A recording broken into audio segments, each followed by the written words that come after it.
ọmọ onílé tó sùn sọ́dẹ̀. Ọ̀rọ̀ Nàìjíríà lè rí. Bàbá yé bójú wo lẹ̀ láti wá. Bàbá yé bójú wo lẹ̀ ṣàánú. Bàbá yé bójú wo lẹ̀ láti wá. Bàbá yé bójú wo lẹ̀.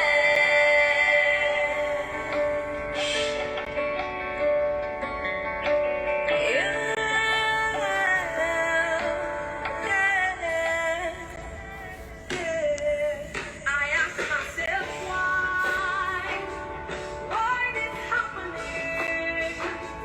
Brother killing brother, sister hating sister, mama losing babies, father dying. Where do we go to? So baby, you're without the sister, baby,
It's my nation.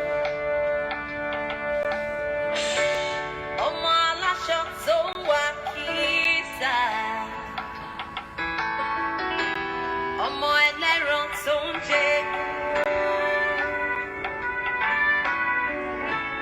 Ọmọ onílé tó sùn sọ́dẹ̀. Ọ̀rọ̀ Nàìjíríà lè rí. Bàbá yé bójú wo lẹ̀ láti wá. Bàbá yé bójú wo lẹ̀ ṣàánú. Bàbá yé bójú wo lẹ̀ láti wá. Bàbá yé bójú wo lẹ̀.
it going? Hi, Tomiwa. Wow, we had to wait for you. I know, right? It's the Nigerian network. Nigerian network, how's it going? Well, it's better now. I think I found the solution already. It's working. Okay, that's great. That's great. Okay, so for everyone that has joined so far, this is Tomiwa Oluyen, the president of the Avon Nation, and you're welcome to Raising Nation Giants with Tomiwa Oluyen. And now this one is a special session for me, as you could tell from the intro. I hardly play those kind of songs, but for many that don't know this about me, I have this strong heart for Nigeria. I'm Very struggling strong. to hear you. Can you hear me now? Yeah. Okay, so I have this strong heart for Nigeria, and it's awesome to have a very special person with me here on my live session. Our precious Eniayekan. She's an amazing lady, somebody with a great passion for you know bridging the gap, between the masses and the government, I believe, and putting a stop to the widespread of poverty across helpless communities and across the Yeah, well, nation. I'm struggling to hear you. Can you hear me? I hope. Yeah. Can everybody hear me? I hear you now. Okay, you can Perfectly. hear me now. Better. Okay, Mm-hmm. okay. So we're trusting God for a good network. It will be I know. fine. It will be fine. So let's start this session, and we have 45 minutes to be here, and I trust this is going to bless everyone that is online right now. And this session is going to be made available on my YouTube channel and my audio podcast, Apple, Spotify, and all of that. So I trust God.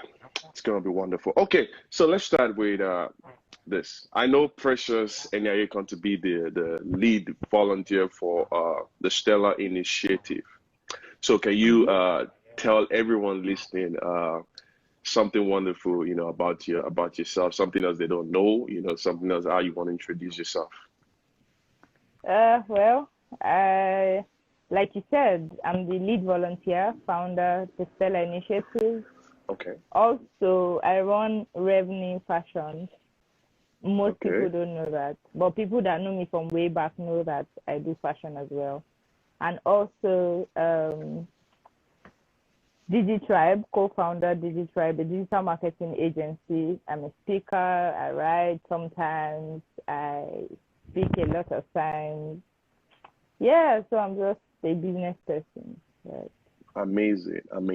So the Stellar Initiative is a non-governmental organization. Mm-hmm. What do we need to know about TSI? Is there something? A whole lot, guys. Okay. A whole lot. So you might want to start breaking it down now. A Just whole tell us lot. about TSI. Yeah, so TSI is the Stellar Initiative with the AR, Stellar, outstanding, different. Yeah. So it started in 2016, in December 2016. So by December will be 4 years. It has been an amazing journey. Apparently, TSI it started first. We didn't know what we were going to do. We just knew that, okay, God was sending us to do something. So over the years, it has evolved. When we started with running conferences for teenagers and everything. But we know that we are going to be providing education support. We are going to be doing a lot of education, formal education, informal education, skill acquisition programs, poverty alleviation. But basically, it's centered more on education, getting people the right skills they need to eradicate poverty. But on our own end, we are not just handing people fish, like they say. We are also teaching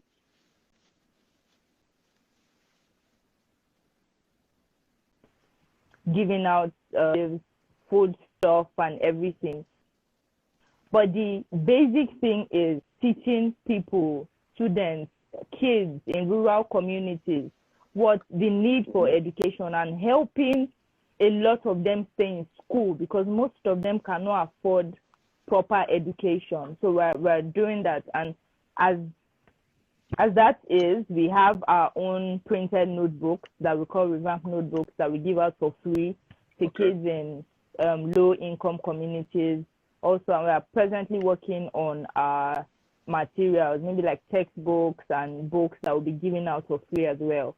Then also we are strengthening our capacity to sponsor more kids to different institutions, different schools. Also, we'll be planning skill acquisition programs, mentorship programs, a whole lot, but it's basically centered on helping kids that have no future as it seems to be able to see a brighter light, to be able to be equipped for world leadership.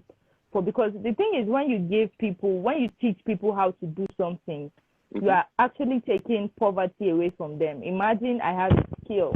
I can't be complaining of being poor because I will use that skill to make money and to get stuff for myself. But the thing is, we don't just want to fight poverty by sharing food. No, that will not solve. In fact, it will leave us with a lot of entitled people that will say, oh, they didn't give me rice today, they didn't give me beans tomorrow.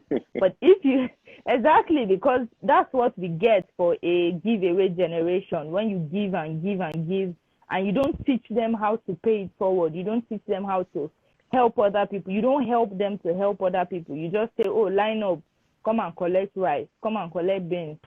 Some places, when we go to share these things, you need to see the way they behave, like they are the one that gave you the money to cook the food. But that's because they've not been trained they've not been trained. You just keep giving, keep everything. So the day you do not come, they are looking for where they can get the next meal. So but for us, stuff out, it is training people, it is helping people become better so that they can also pay it forward and do that for some other people.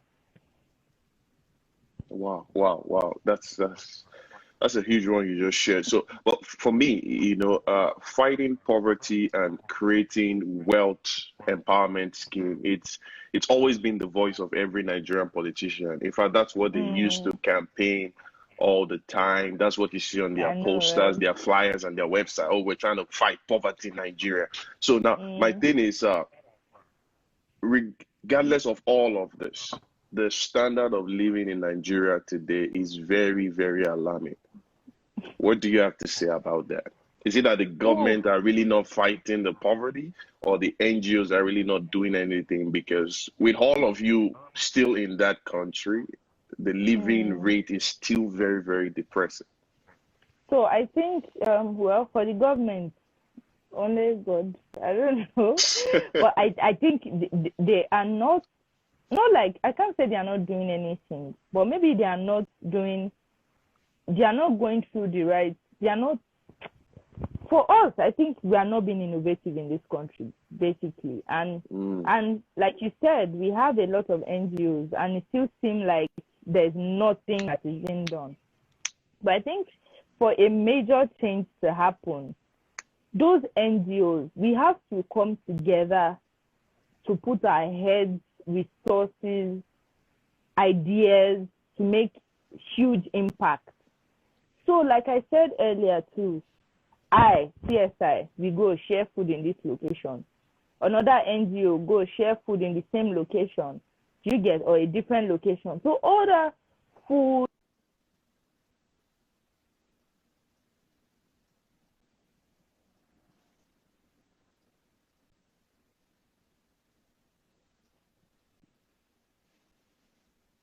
Yeah, I can hear you.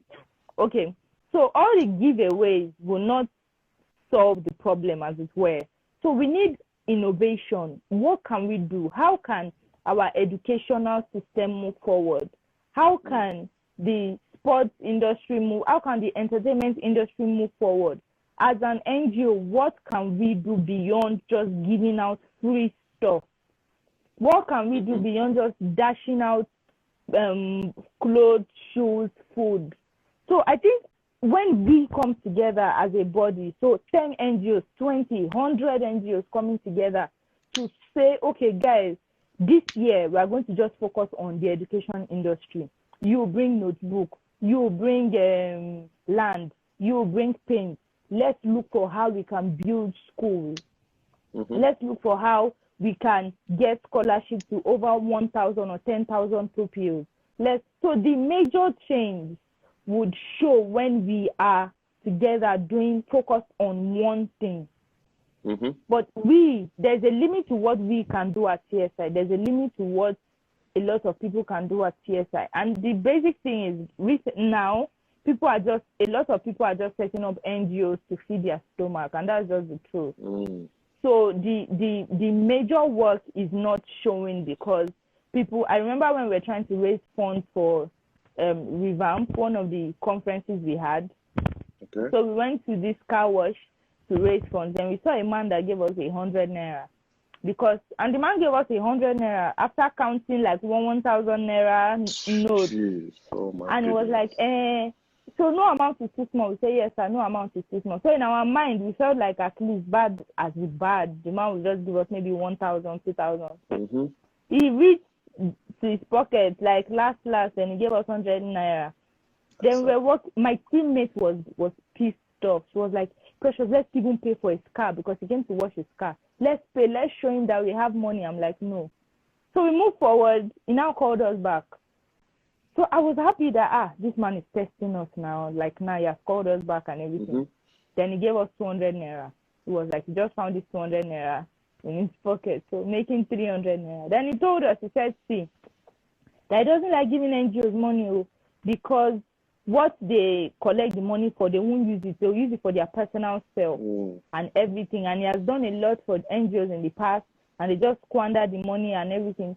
And I'm like, you cannot really blame him. That's what is happening. Yeah. So people set up NGOs because there's no job, because they can't afford to feed themselves and all. So it now looks as if in Nigeria there's a lot of NGOs, and by now Nigeria should have changed. But those people are trying to survive.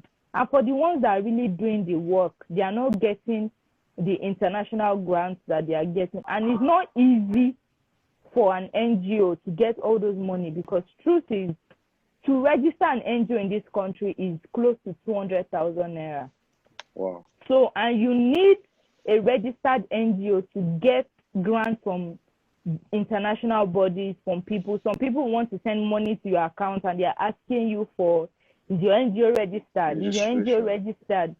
And if I want to register an NGO, ours is registered, but I'm just looking at people that have the heart to really do the work. They cannot, where will they see 200,000 naira to register an NGO? So therefore they get, when it's time for donations, people give them 1K, 200, 100 naira because they feel like they are not credible enough. Registered NGOs and the big money and the big names and the good corporate accounts are the two things. We have to come together as a body and not depend on the government. The government are, I don't know, but I think they are trying, they are doing what they feel they should do, and some of them are not. You can't give what you don't have.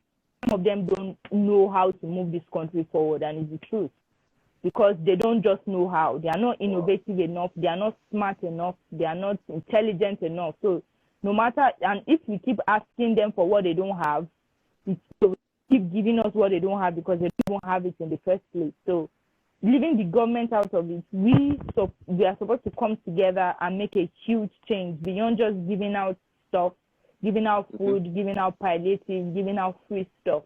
Because at a point, Nigerians will become addicted to free stuff. So they won't want to work to get it. That's why you go to somebody's page and you see a lot of Nigerians, they're begging.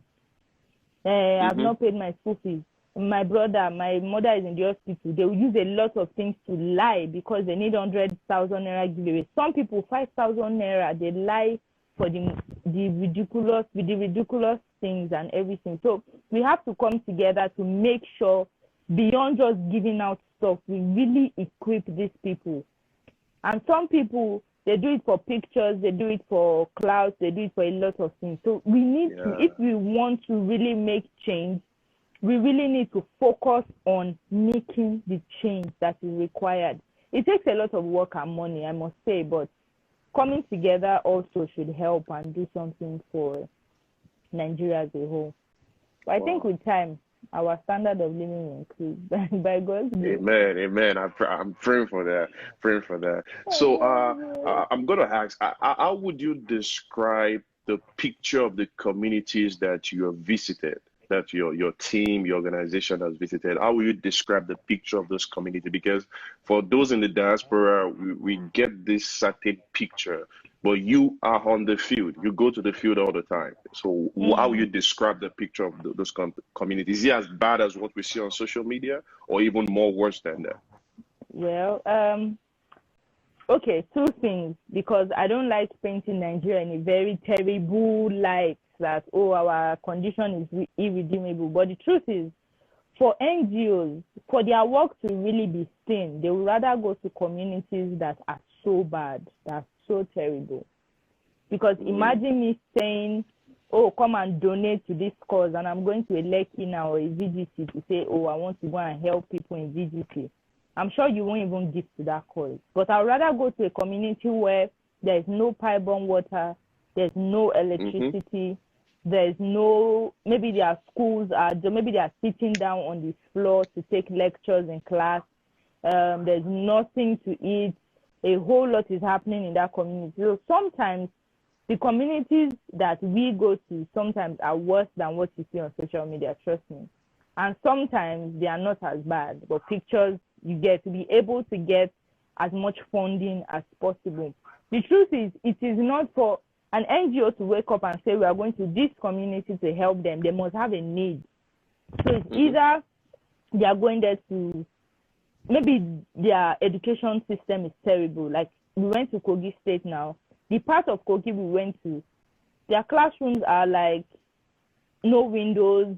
Teachers have not been paid for 2 years, so they stopped going to class. So you see a 16, 17-year-old already has 3 kids already, 4 kids already. So there are places that are terrible like that.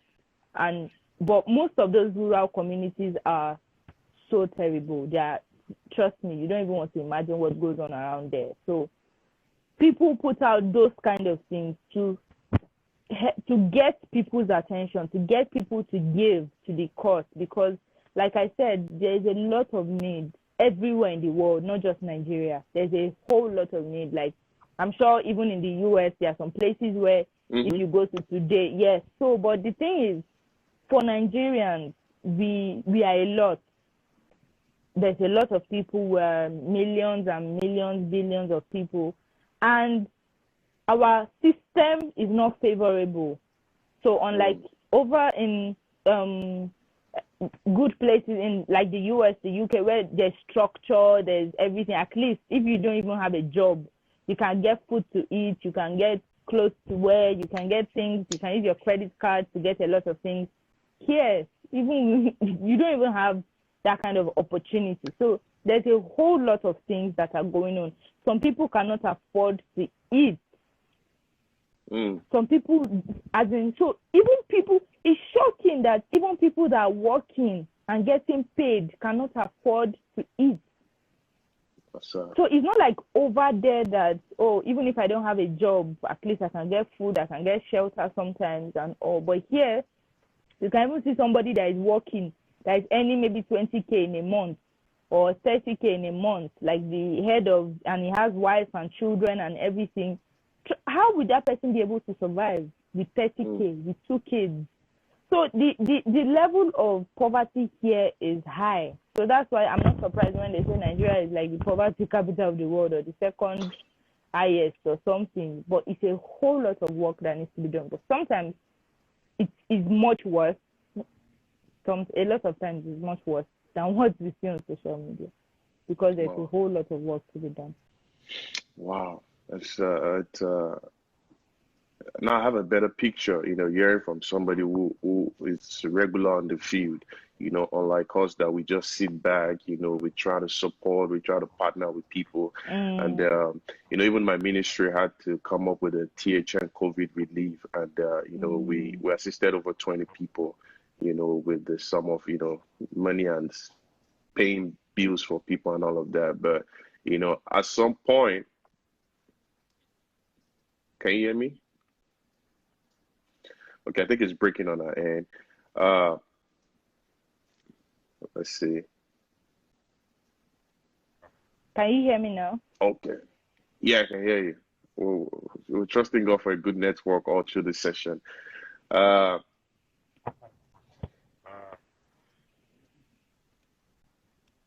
I've heard, listening to what you said, I have a better picture and understanding, of what is really going on out there in Nigeria. But in this session, we can't but talk about COVID-19. Can you hear me clearly? Yes, I can hear you. Okay, we can't but talk about COVID-19. My question is this, for someone who always on the field, how did the organization react to this mayhem? And what were the relief measures that you guys had to extend to the helpless communities? Because, some people might not have seen what you guys have done, so far, this whole COVID-19 hit many nations. What were the things that you guys had to do? As an NGO? So when it started, we didn't have, because we've never done it before. But when the whole COVID-19 started, lockdown started, we just thought to ourselves, a whole lot of people would rather die of, like, they don't want to stay at home. Like, they can't survive. It's not like other structured communities where, if you are staying at home, you can work from home. Some people hawk on a daily basis for a living to be able to afford food. So now, all of a sudden, you're asking them to stay at home. No food, no money, no stipend, nothing. So we just thought about it. Why don't we give these people food items, not cooked food? Because obviously, if you feed them in the morning, you have to come back and feed them in the night and feed them the next day. But just give them a sum of money and food items to show them first. And also, but that was not our motive. Our motive was to go from house to house to sensitize people about COVID-19. Because a lot of people, especially in rural areas, they didn't know why they were staying at home. They felt like the government was trying to punish them for something, especially when that 5G news came out that they were installing masks. They were like, the government is trying to keep them at home so that they can install 5G masks. You can imagine how people think. Some people say, like when we went to one particular woman, she was like, don't mind them. They've traveled abroad to go and sleep with dogs. Now they brought in corona. They are now asking us to stay at home for their own stupid acts. I'm like, dogs? How? Like, so they feel like it's the rich people that went to sleep with dogs abroad that caused corona. Now the government is asking them to stay at home to punish them for what they don't know anything about. So us, beyond giving the food items and everything, we're trying to talk to people about COVID-19. Tell them, because the truth is, most of them don't have television sets. They are not on WhatsApp. They are not on Instagram. So they cannot, and most of the jingles they did, most of the ads they did were on social media, were on television, radio. Some people don't even have these things, but they just heard from their neighbor, stay at home. They say we should stay at home and everything. So, but they cannot feed, and here they didn't give them time to prepare for it. So they just had to stay at home, lock up everywhere and all. So we had to, beyond giving them food, we gave out food to close to 2,000 people, and we gave out cash gifts, 10,000 naira to like 30 families. Wow. So we had to explain to them, madam, this is what COVID is about. This is what corona is about. Wash your hands. So some people that didn't have hand sanitizers, we told them about soap. When you come back, wash your hands. The video is on our page, so you can, as many of you that want to watch it, you can always watch it. So when we're talking to them about it, so we gave food items that at least can carry them for days, and also families and everything. But after that, when they started to ease the lockdown, we moved it a notch higher, because people now can go out and can interact with other people. Then we came up with a campaign, Stay Mask Stop Nigeria, where we gave out free masks to Nigerians, especially essential workers that cannot afford good masks. Because after a while, people started to make their own face masks that had no protective element in it. So somebody can just get a material Ankara that they no longer use and just put the band. As in, it was terrible, man. And just put the band and just start selling it for. And do you know the worst thing? They'll now sell it in traffic, and people will be testing face masks. This one is not my size. That one is not my size. Then they'll. So people didn't know how to really deal with this thing. So they go to traffic. Face mask, that one will be sell 200. And let me tell you this one, they will test and give it back to the guy selling. So they can test like 5 or 6 till they get their size. Then somebody will now come and just pick the one that somebody has tested. And other times, some people, you know that disposable face mask, that normal one. Some people will wash it and use it for. Whole lot of misconceptions. There was one I saw. It was a cab driver, so he had like 5 masks in his cab.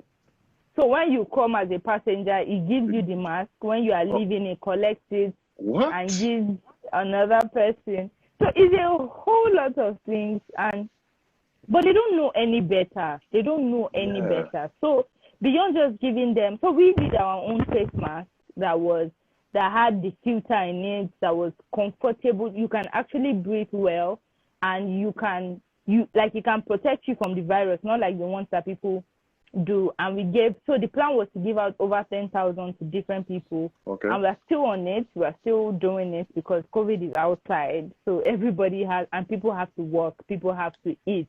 People have to go about their businesses. So we came up with Stay Masked Up. We started giving out free face masks to people.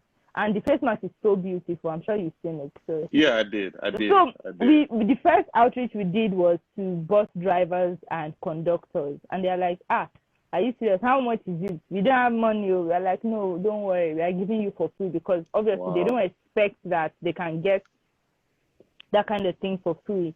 And some people entitled, they're like, is the only face mask you give us? Is the only face mask you give us? You not give us money that we used to eat, so the face masks and everything. So it's a whole lot of things. And that was what we did during the lockdown, the food, the money.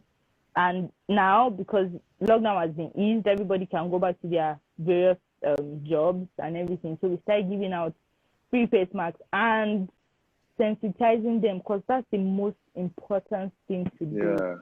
So, and I feel that's what our government have not done enough. They just say, lockdown.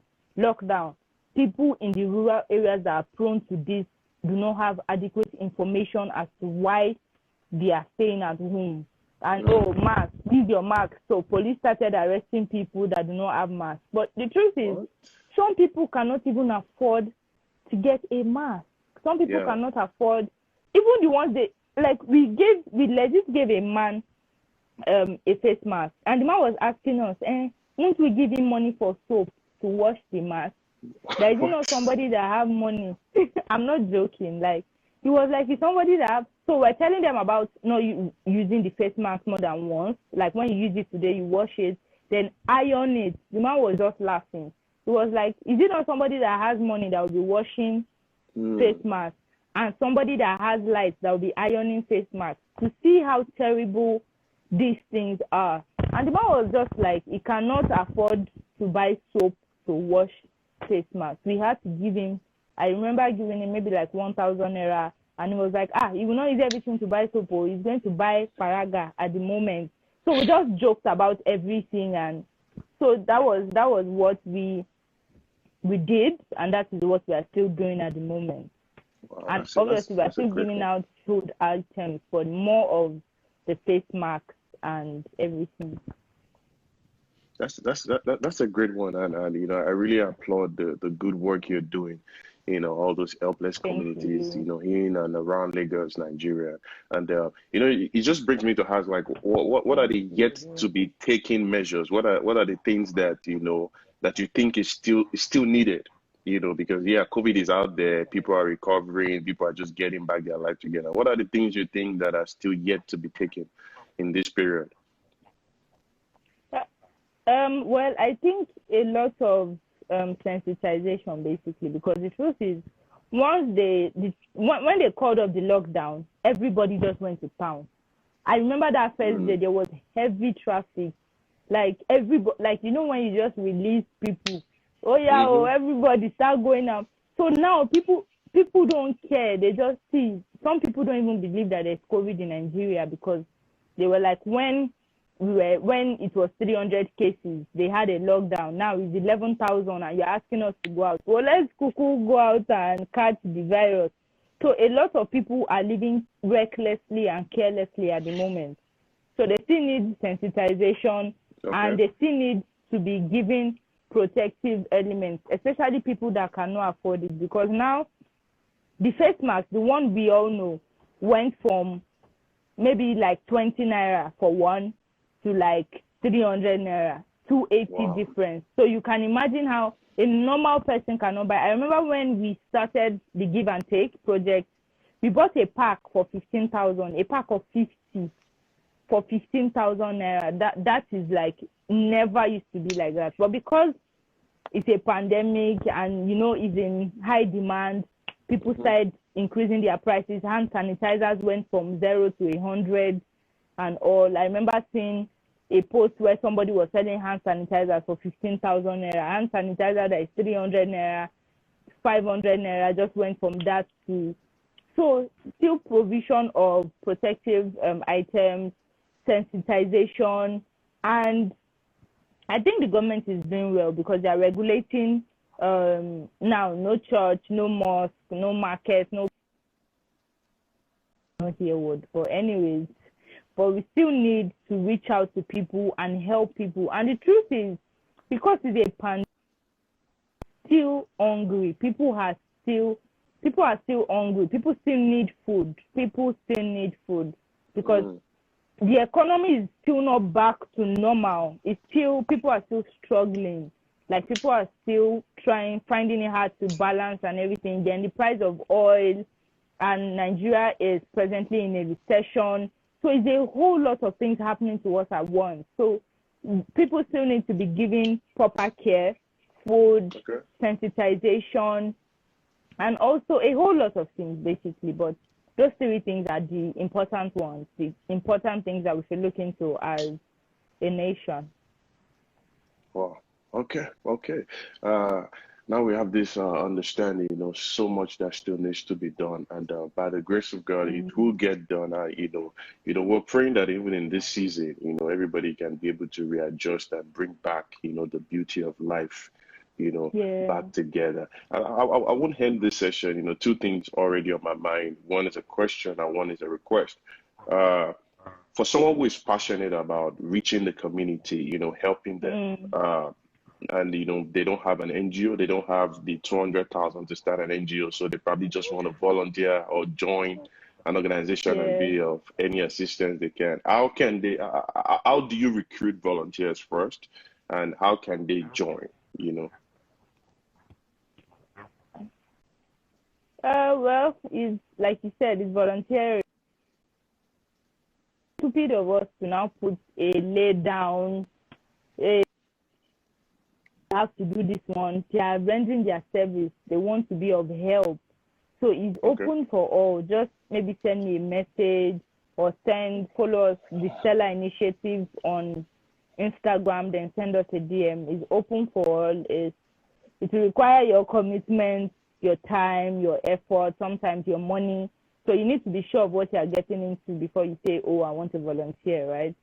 But it's open. There's no serious process like that, especially at TSI. I don't know of any other organization, but at TSI, it is easy to be a volunteer at TSI.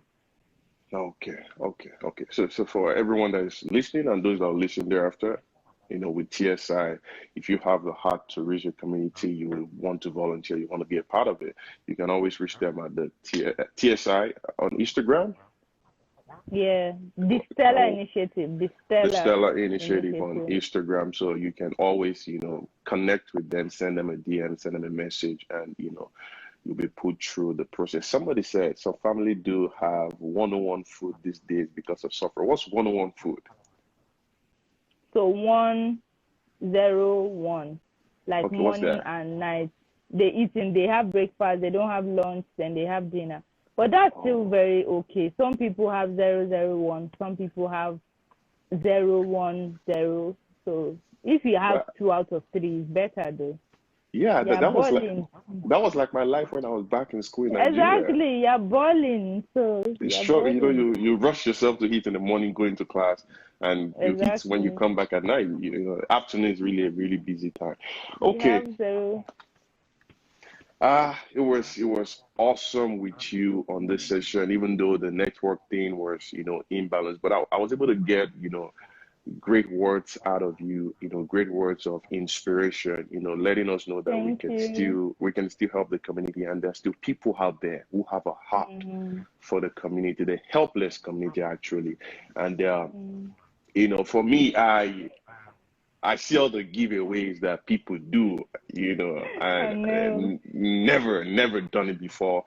I not that I don't believe in it. It's good, but I get them all the time. I want to buy baby food. I want to pay my school fees. I want to Mm, pay rent. I see all of mm, that, and I just divert them back to the ministry, because the ministry has a website, where you can fill the form, and my team will get to you and see whatever way that we can assist you. But on this platform, because of TSI, uh, I know you didn't see this coming, but I'm going to make a donation. You know, oh wow. I'm going to Oh. make a donation to TSI, and I want whoever is watching right now that needs any form of assistance, financial assistance, or anything it could be. I want you to reach out to TSI. And they would know how to handle the situation or be of assistance to you. I'm not going to disclose the amount. That's one of those things I've learned in ministry. But I'm just gonna make I'm gonna make a donation to TSI, so you can always follow them, Thank reach them, and you. I'm pleading that it has to be a truthful request. Mm. Not that you have everything going well with you, but you just want to add some more to We it. always we have our ways because we've dealt with so many people like that. So Okay. obviously now we have our ways of detecting how you cannot how this joke that you can't steal from a thief, right? So Mm-hmm. like most of exactly. So I'm coming from that place. That's why I can be here and give out to people that do not have, because I know what it is not to have had. So you Yeah. can't come to me with style and say, oh, I need. If you are truly in need, I think that's something I thank God for. I always know, so I can discern when. And also, we have people that can find out things about other people. So Good. once they come with their needs, we can always sort it out. Okay, okay. So for everyone that's watching and that will listen thereafter, hook up with TSI if you need any form of assistance, and they'll be glad to help you, in this season. And thank you so much, Precious. Thank you for the Thank you wonderful for work having me. you're Thank doing. you. It's you're a blessing to nations, and I'm super excited and proud about you. And thanks for Thank joining me on you. this session. And it's going to be made available on my audio podcast and my YouTube channel. And thumbs up to the great work you're doing. I love Thank you, you and so much. I celebrate you. Celebrate you too. Thank you. Thank you for having me. It's a privilege, honor to be here. You're welcome. Yeah. All right.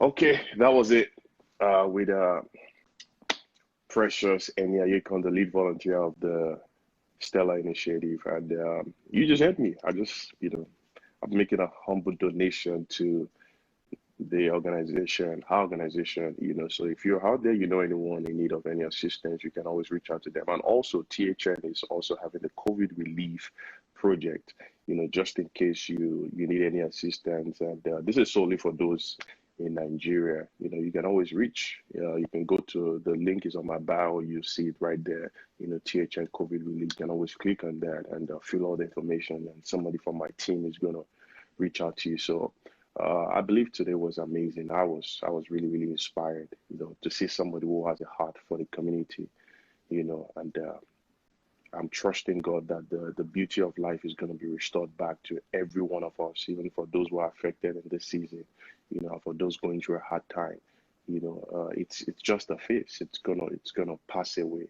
it's gonna pass away, and the beauty of life will be restored. Thank you so much for joining me today, and it's gonna be another amazing session next week. Just keep following me on my social media network, and you always get notification of any upcoming sessions I'm having or any invitations I have. And Tomiwa is always here to be a blessing in any way that I can. Thank you so much for joining. And you already know I love you and I celebrate you.